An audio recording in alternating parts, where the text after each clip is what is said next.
So, I've been on this goose chase trying to find God, right? And I found that he wasn't in a book. I should have known that.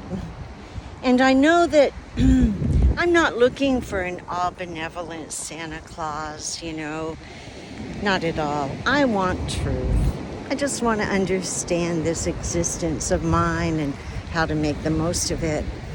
So throughout my life, I've had some wild experiences. I mean, crazy wild.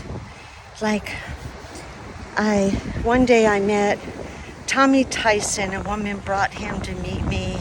He was this very spiritual, influential, happy man from North Carolina. And he wanted to meet me and my partner, my friend Marion. And so he came down and I walked in the door and I fell on the floor, just melted into the floor and stayed there. He probably stayed an hour and a half to 2 hours and not one of us moved or said a word. We'd never spoken. It was wild.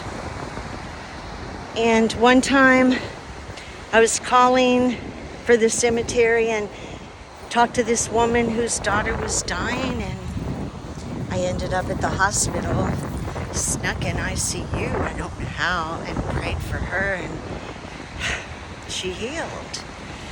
And another time at Jesus 85, just time after time, things that are just unexplainable.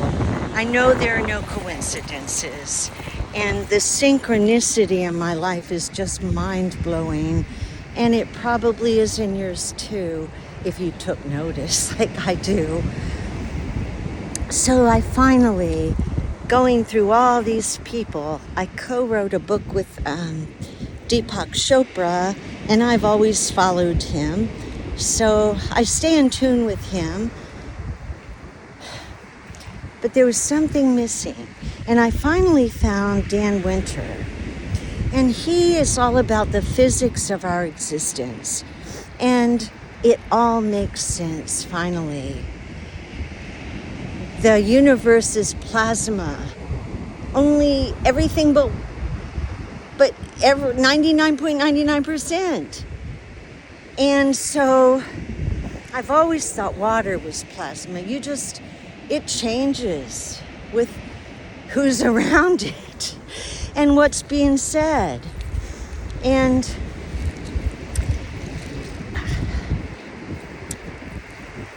it just makes sense when you think about it that these fields of energy are like toroidals, like little donuts of energy. And that's what makes us up. And Wallace, my dog. And so when you think about how our words are created inside of us, that is like implosion. I can't explain it right now, but we're creating energy when we form words, and those words take flight.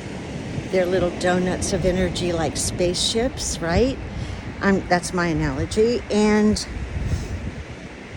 so think about consciousness, and that's what we are, is little spaceships of energy. And they're conscious to the extent that they are self-directed, but they're directed by us. I'm thinking now and not sharing. My head's going to make, my mind's going flip-flop. So, in quantum entanglement, the one would become two, and the two would balance each other out.